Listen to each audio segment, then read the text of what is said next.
What's up, CrossFit St. Charles? Ben here, and wanted to take a quick second to go over the double under. You either hate this exercise or you love it, but if you're in that category of hating it, you're gonna have to get this thing down because it ain't going anywhere. So, here's what a double under looks like for those of you that are unsure or don't know what the exercise is. It looks like this. Essentially, we're jumping up, the jump rope goes underneath our feet twice while we're in the air. When you're doing double unders, some things to consider, we're gonna drop our rope for a second, is what your body mechanics actually look like. When you're doing double unders, we wanna act under the same laws as a pogo stick. So, a pogo stick is this straight and long, rigid, strong structure with a little spring mechanism down at the bottom. So if we look at our body, we're going to take that straight, rigid structure. That's going to be from the head all the way down to the knees. And then the knees and the ankles are going to be the spring mechanism that allows you guys to jump. When we start learning double unders, we recommend that you lose the rope and just practice on jumping and getting really good at bounding off the floor using the ankles to jump. That looks like this.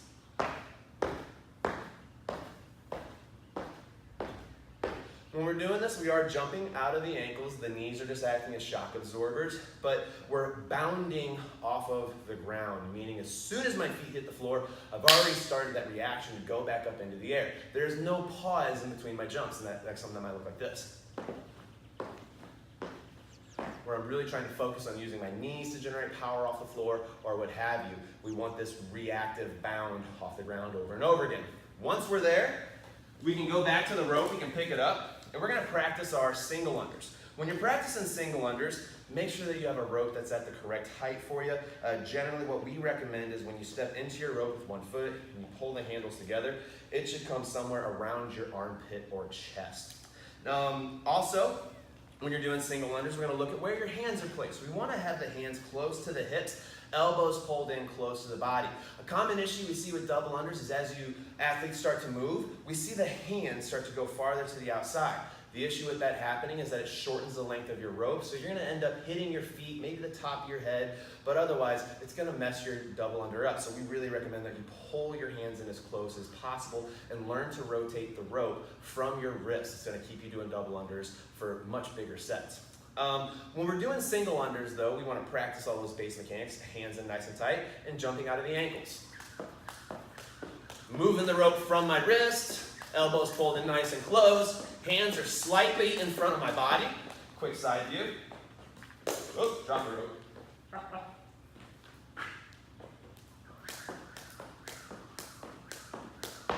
All right, once you're really comfortable with the single under, you can start practicing other exercises like power jumps. When you're doing single unders, you don't have to jump very high up off the ground, but when we do a double under, we do need a little bit more hang time up in the air to give the rope more time to go back and around our body. So we're going to practice what we call power jumps. We're just going to do single unders, but we're going to jump a little higher.